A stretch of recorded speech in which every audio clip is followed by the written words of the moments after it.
Hello friends, welcome to my channel. ఈరోజు story వచ్చేసి విదురుడు గురించి తెలుసుకుందాం. మాండవ్య మహాముని మనోధైర్యాన్ని, గొప్ప జ్ఞానాన్ని కలిగి వేదాంగాలు చదివినవాడు. ఆయన తపస్సుతో సత్యమే మాట్లాడుతూ జీవితాన్ని గడుపుతున్నాడు. పట్టణం వెలుపల అడవిలో కుటీరం నిర్మించుకొని అక్కడ నివసిస్తున్నాడు. ఆయన ఒకనాడు తన పర్ణశాల బయట ఒక చెట్టు కింద తపస్సు చేస్తున్నాడు. ఆ సమయంలో ఒక దొంగల గుంపు అడవి గుండా పరిగెడుతూ ఉంది. వారిని సైనికులు, ఉద్యోగులు తరుముతున్నారు. ఆ సమయంలో దొంగలు మాండవ్య మహాముని పర్ణశాలను చూశారు. దాక్కోడానికి అనువుగా ఉందని భావించారు. పర్ణశాలలోకి వచ్చి దొంగ సొత్తుని ఒక మూలన పెట్టి దాక్కున్నారు. ఇంతలో వారిని తరుముతూ వస్తున్న ప్రధానోద్యోగి తపస్సులో ఉన్న మాండవ్యుణ్ణి కఠినంగా ప్రశ్నించాడు. దొంగలి ఇటుపక్కగా వెళ్ళడం చూసావా? వారెక్కడికి వెళ్ళారు? త్వరగా చెప్పు, మేం వారిని వెంటాడి పట్టుకోవాలి అని అన్నారు. మాండవ్య మహాముని మౌనముద్ర దాల్చి ఉన్నాడు. సమాధానం రాకపోవడంతో రాజ్యోద్యోగి మళ్ళీ కఠినంగా ప్రశ్నించాడు. మాండవ్యుడు తపస్సులో లీనమై తన ఎదుట ఏమి జరుగుతుందో గ్రహించకుండా ఉన్నాడు. ఈలోగా కొంతమంది ఉద్యోగులు ఆశ్రమంలో వెతుకుతూ ఆశ్రమంలో ఒక మూలనున్న దొంగ సొత్తును కనుక్కున్నారు. ఆ ఉద్యోగులు, ఈ బ్రాహ్మణుడు మౌనం వహించి మునీశ్వరుల్లా ఎందుకు నటిస్తున్నాడో నాకు బోధపడింది. వీడు నిజంగా దొంగల నాయకుడే అనుకుని తన అనుచరులను సొత్తు వద్ద కాపలాగా ఉంచి రాజు వద్దకు వెళ్ళాడు. అడవిలో మాండవ్య ముని దొంగ సొత్తుతో పట్టుపడ్డాడని ఫిర్యాదు చేశారు. రాజు ఇది విని ప్రపంచాన్ని మోసగించడానికి బ్రాహ్మణ మునీశ్వరుడి వేషం వేసుకొని ఇంత పని చేసిన దొంగల నాయకుడి ధైర్యానికి ఆశ్చర్యపోయాడు. దీనిపై ఎలాంటి విచారణ జరగకుండానే, మరో ఆలోచన చేయకుండానే దొంగల నాయకుడైన మాండవ్యునికి శిక్ష వేయాలని రాజు ఉత్తర్వులు ఇచ్చాడు.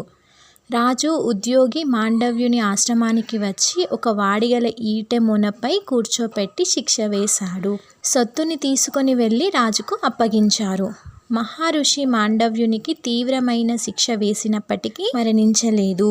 శిక్ష వేసిన సమయంలో ఆయన తపస్సులో ఉన్నందుకు ఆ యోగ బలం వల్ల ఆయనకు మరణం సంభవించలేదు. ఆ అడవిలో ఉన్న ఇతరుల మునులు మాండవ్యుని పర్ణశాలకు వచ్చి పరామర్శించారు. వారిని ఉద్దేశించి, నేనెవరిని నిందించను. ఈ ప్రపంచాన్ని ఏలే రాజు, ఉద్యోగులు నాకు శిక్ష విధించారు అని మాండవ్యుడు చెప్పాడు. శిక్ష వేయబడిన ముని ఇంకా బతికే ఉన్నాడని, ఆ అడవిలో ఇతర మునులు ఆయన చుట్టూ చేరారని విని రాజు ఆశ్చర్యపడి ఆ తర్వాత భయాందోళన చెందాడు. తక్షణమే తన అనుచరులతో అడవికి వెళ్ళి మాండవ్యుని కొరత నుంచి విముక్తి చేశాడు. తర్వాత రాజు మాండవ్యుని కాళ్ళపై పడి తాను అజ్ఞానంతో తప్పు చేశానని క్షమించాలని మొరపెట్టుకున్నాడు. మాండవ్యుడికి రాజుపైన ఆగ్రహమైతే కలగలేదు, కానీ యమలోకంలోని ధర్మదేవత వద్దకు బయలుదేరాడు. యమలోకంలోని సభలో సింహాసనంపై కూర్చొని అభ్యోగాలు విచారిస్తున్న యమధర్మరాజును ప్రశ్నించాడు. రాజు, నాకు కఠిన శిక్ష విధించడానికి ఇదివరలో నేనేమైనా నేరాలు చేశానా? అదేమిటి అని ప్రశ్నించాడు. యమధర్మరాజు మాండవ్యుని మహత్తు తెలిసినవాడు కావడంతో నమ్రతగా సమాధానం చెప్పాడు. నీవు పక్షులను, ఈగలను బాధ పెట్టావు. మనం చేసిన స్వల్ప మంచి పని ఏదైనా, చెడ్డ పని ఏదైనా వాటి మంచి చెడులు బట్టి ఫలితాలు వస్తాయని నీకు తెలీదా అన్నాడు యమధర్మరాజు. ఆ సమాధానానికి మాండవ్యుడు ఆశ్చర్యపోయాడు. ఈ నేరం నేనెప్పుడు చేశాను అని ప్రశ్నించాడు. యమధర్మరాజు కలిగించుకొని, నీవు చిన్న పిల్లాడిగా ఉన్నప్పుడు అని చెప్పాడు. దీంతో ఆగ్రహం చెందిన మాండవ్యుడు యమధర్మరాజుని శపించాడు. పసివాడిగా ఉన్నప్పుడు అజ్ఞానంలో చేసిన తప్పులకు నీవు వేసిన శిక్ష అత్యంత కఠినంగా ఉంది. కావున నీవు మానవలోకంలో జన్మించు అని శపించాడు. ఇలా మాండవ్యుని శాపానికి గురి అయిన యమధర్మరాజు విచిత్రవీర్యుని రెండో భార్య అంబాలిక వద్ద ఉండే దాసి వనితకు విదురుడుగా జన్మించాడు. విదురుడు ధర్మదేవత అని చెప్పడానికి ఈ కథ చెప్పాల్సి వచ్చింది.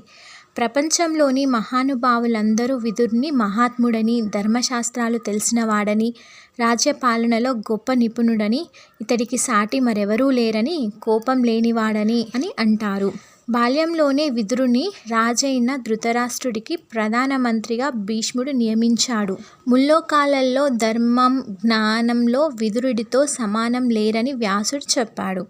ధృతరాష్ట్రుడు రాజకుమారులు జూదం ఆడటానికి ఆజ్ఞ ఇచ్చినప్పుడు విదురుడు రాజ్యపాదాలపై పడి జూదం వద్దని విన్నవించాడు. ఓ రాజా, ప్రభూ, జూదం ఆడటానికి మీరిచ్చిన ఆజ్ఞ నాకు సమ్మతం కాదు.